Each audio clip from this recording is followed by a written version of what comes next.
देख हे बघा चंद्रभागा आणि नदी आहे. बहुत एकदम सुंदर आहे आती. हे बघा इकडं त्या साईडला ना गोपाळपूर आहे. ते गोपाळपूर आहे. तिथं राधा आणि कृष्णाची मूर्ती आहे. त्याला सगळे जातात दर्शन घ्यायला. आणि ही नदी आहे. आणि ह्या साईडला इकडं बघा विठ्ठल रुक्माईन आहे ना, त्या बाजूला विठ्ठल रुक्माईन आणि हे वरती मंदिर आहे. आपले छोटे छोटे पाण्यामध्ये तिथे पण दर्शन घ्यायला येतात लोक सगळे. एकदम सुंदर नजारा आहे.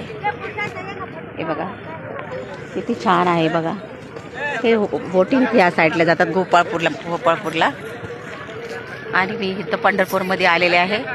तरी व्हिडिओला लाईक आणि फॉलो करा आणि तुम्हाला खूप आशीर्वाद भेटेल खूप सारा. आणि नदीवर आला आंघोळीला तर घाण करू नका कृपा करून. म्हणजे किती कचरा केलेला आहे. हे काय शिस्त आहे काय लोकांना. पाप धुवायला येतात आणि घाण कशाला करतात. नीट